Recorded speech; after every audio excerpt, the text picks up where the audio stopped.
ഈ സിനിമ കുറച്ചുകൂടെ നിങ്ങൾ മാർക്കറ്റ് ചെയ്തിരുന്നെങ്കിൽ? സുമതി വിളവ് എന്തൊക്കെ വിവാദങ്ങൾ ഉണ്ടാക്കിയാലും ഞങ്ങളെ സംബന്ധിച്ച് ആ സിനിമ ഹിറ്റാണ്. പക്ഷേ എൻ്റെ പ്രൊഡ്യൂസർ അത് നഷ്ടമെന്നല്ലേ പറയുന്നത്? കാരണം അദ്ദേഹം പലയിടത്തു നിന്ന് പൈസ മറിച്ചാണ്. 35, 45, 50 ലക്ഷം മാത്രമാണ് ഡിജിറ്റൽ മാർക്കറ്റിങ്ങിന് വേണ്ടി പോകുന്നത്. ആദ്യത്തെ ഷോ മാത്രം കളിച്ചിട്ട് പൂട്ടുന്ന എത്രയോ സിനിമകളുണ്ട്. പല നിർമ്മാതാക്കളും പറ്റിക്കപ്പെടുന്നുണ്ടെന്ന്. ഏറ്റവും വലിയ കഷ്ടം തോന്നുന്ന സംബന്ധിച്ചാൽ ഇവരൊന്നും നാളെ ഇൻഡസ്ട്രിയിലേക്ക് ഇല്ലാത്ത അവസ്ഥയാണ്. ഈ ഫ്രീ ടിക്കറ്റ് പരിപാടി ഉൾപ്പെടെ ഇപ്പൊ ഈ ഇൻഡസ്ട്രി നടക്കുന്നുണ്ട്. പ്രൊഡ്യൂസർ ബുക്ക് ചെയ്യുന്നത്, അവരൊന്ന് പൈസ മേടിച്ചിട്ട് ഏജൻസി ബുക്ക് ചെയ്യുന്ന സംഭവം. ഈ റിവ്യൂസ് എത്രമാത്രം ഇമ്പോർട്ടന്റ് ആണ്? ഒരാൾ ഇപ്പൊ അശ്വന്ത് ഗോക്ക് പൈസ വാങ്ങിച്ചു എന്ന് പറഞ്ഞ് നിരൂപണം ചെയ്യുന്നു എന്ന് പറയുന്നു. ഇതേ അശ്വന്ത് ഗോക്ക് മാത്രമല്ല, ഇൻക്ലൂഡിംഗ് പേളി മാണി പൈസ വാങ്ങിക്കുന്നു എന്നുള്ളത് പറയുന്നുണ്ട്. പേളി മാണിക്ക് 1.5 ലക്ഷം ബില്ലിട്ട് കൊടുത്ത ആൾക്കാരുണ്ട് ഇവിടെ. പേളിക്ക് ഇതൊന്നും അറിയത്തില്ലായിരിക്കും ചിലപ്പോൾ.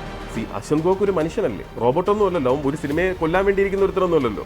ഒരു ഓഡിയോ ക്ലിപ്പ് വിട്ടിട്ട് കാര്യമില്ലല്ലോ. ആരുടെ ഓഡിയോ ക്ലിപ്പ്? എന്തുകൊണ്ട് അതിന്റെ നമ്പർ ഇല്ലേ? അൻസിബ പറയുന്ന കാര്യങ്ങൾ കേട്ടിട്ട് സത്യം പറഞ്ഞ് ഞെട്ടിപ്പോവാ. അവിടെ ഇരുന്ന് എക്സിക്യൂട്ടീവ് നടക്കുമ്പോഴേക്കും അല്ലെങ്കിൽ ഇന്ന ആൾ സംസാരിച്ചുകൊണ്ടിരിക്കുമ്പോഴേക്കും ഞാൻ ഫോൺ ഓൺ ചെയ്ത് വെച്ചിട്ട് നേരെ അൻസിബയെ വിളിക്കുന്നു. അൻസിബ അത് കേട്ടോണ്ടിരിക്കുന്നു. സംഘടന പറയുന്നു ഇന്ന ആൾക്കാരെ നമ്മളിത് കേൾക്കാൻ തയ്യാറാണ് എന്ന് പറയുമ്പോഴേക്കും ഇല്ല, ഇന്ന ആൾക്കാരെ വിളിച്ചുകൊണ്ടെന്ന് ഞാൻ വരാം. ഒരു അനുനയനത്തിന് എല്ലാവരും തയ്യാറാണ്.